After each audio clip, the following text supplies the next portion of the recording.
We've all heard Billie Eilish's song about it. But did you know that almost 70 years ago, it was a real plan? The United States actually wanted to nuke a hurricane? Hear us how close we came to blowing the biggest hole in history through the eye of a storm. It was August 1950. The US military had just taken over the island of Guam, part of the Pacific Islands known collectively as Micronesia. It was around 2:30 a.m. when the American forces heard an approaching sound like a freight train. Suddenly, they could see the swirling mass of clouds outside in the dark. By 4 a.m., the wind was so strong that soldiers were blown off their feet. This was no ordinary storm. This was Typhoon June, one of the worst typhoons to ever hit Guam, and it would change the course of history. You see, this was right after World War II. The United States had dropped 2 atomic bombs on Japan, ending the war and beginning the atomic age. It was still early days for nuclear weapons, but already the Americans were looking at new ways to use them. And what better testing ground than this remote island in the Pacific Ocean? At first, this idea was considered too crazy even for the US military. They didn't think that a typhoon would be powerful enough to test a nuclear weapon. But then they got a report from Japan. There had been a typhoon there too. It was the worst typhoon to ever hit Japan. In fact, it was the deadliest natural disaster in the country's history. With winds of 180 miles per hour, it killed more than 10,000 people. And as the Japanese pilots flew into the storm, they realized something incredible. The inside of the typhoon was calm. Almost no wind or rain. It was a clear patch of sky in the middle of the maelstrom. They called it the eye of the typhoon. And this is where the real trouble started. The US military started thinking, what if we nuked the eye of the typhoon? The theory was that the bomb blast would blow the top off the storm, disrupting its circulation and weakening it. So they asked researchers from the Naval Research Laboratory to study it. And what they told them was pure science fiction. Using today's technology, we can measure the strength of storms with great accuracy, thanks to satellites and weather balloons. Back then, however, they only knew the wind speed at the surface. And based on that, researchers estimated the total energy of the typhoon to be around 5.5 Hiroshima atomic bombs. That's roughly equivalent to a Category 4 hurricane. Then they made a series of assumptions and calculations and told the military that nuking the eye of the storm would do nothing. Even if it might weaken the typhoon slightly, it wouldn't stop it. They then added one very important caveat. It was only a theory because no one had ever nuked a typhoon before. No one even knew what would happen. But by now, military officials were sold on the idea. In October 1950, they convened a secret meeting. The minutes of the meeting are now declassified and reveal the insane ideas being discussed. For example, one official suggested dropping 3 atomic bombs, each 5 times more powerful than the bomb that fell on Hiroshima, but at different altitudes to maximize the blast. And another said that instead of weakening the storm, nuking the eye of the typhoon could actually strengthen it. Despite the scientists' warnings, they pressed on. On October, the Air Force dispatched a B-29 bomber to Guam loaded with a 6.2 kiloton nuclear weapon. By the way, that's 40 times more powerful than the bomb that fell on Hiroshima. As the plane approached the island, the military anxiously awaited news from the Air Force pilot.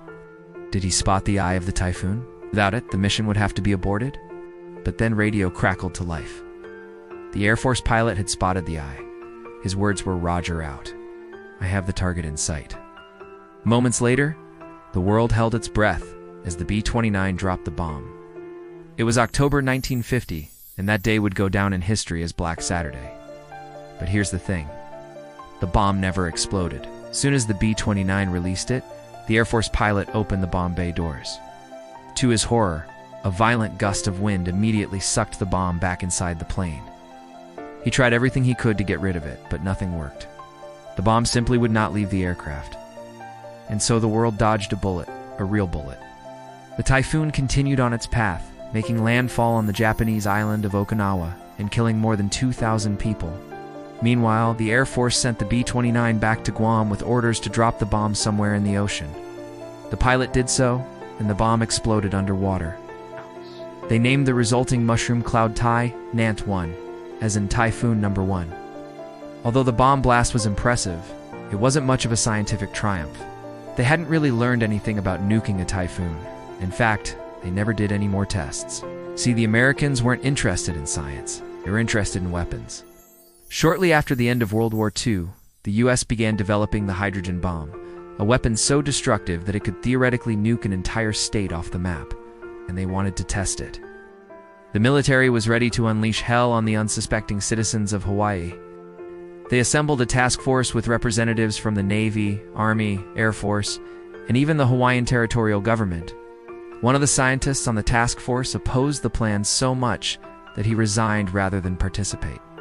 But it didn't matter. On November 1952, the United States conducted the first ever thermonuclear test, codenamed Ivy Mike. It took place on the island of Anutak in the Marshall Islands and unleashed an explosion, equivalent to 10.5 megatons of TNT. That's 300 times more powerful than the bomb that fell on Hiroshima. And it nearly destroyed the United States. Now wait a minute.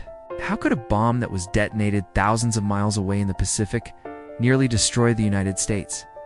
Well, let me explain. The bomb blast produced an incredible amount of fallout, radioactive debris thrown high into the atmosphere.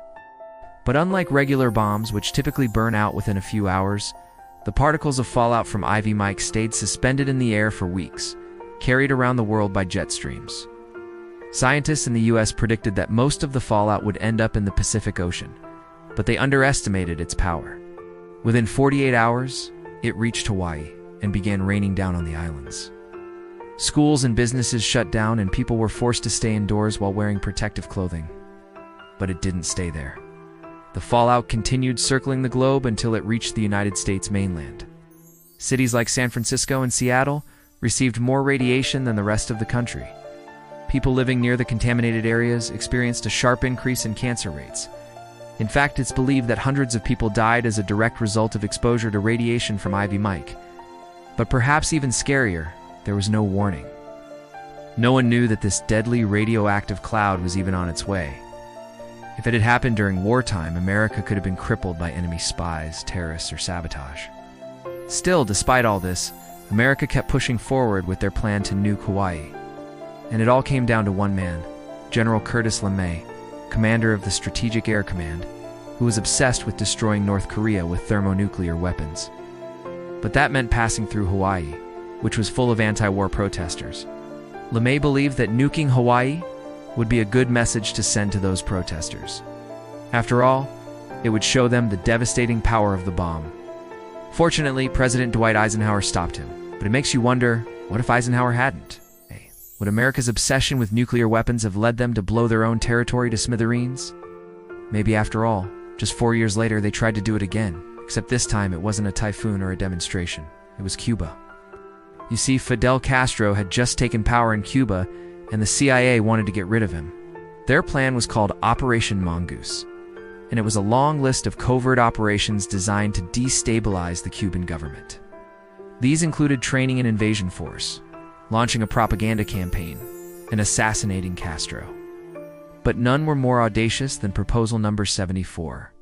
It was simply titled Project 561 Aquatone. It's also known as the Watergate Hotel Plan.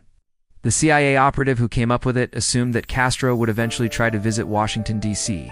and meet with President John F. Kennedy.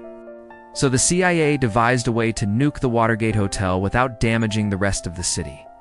Then they would blame it on Castro, hoping that this false flag attack would galvanize the American public behind the war effort. Thankfully, the director of the CIA talked them out of it. But this shows you how close we came to another catastrophe. Do you think the US would ever nuke a hurricane today? Let me know your thoughts, and thanks for watching.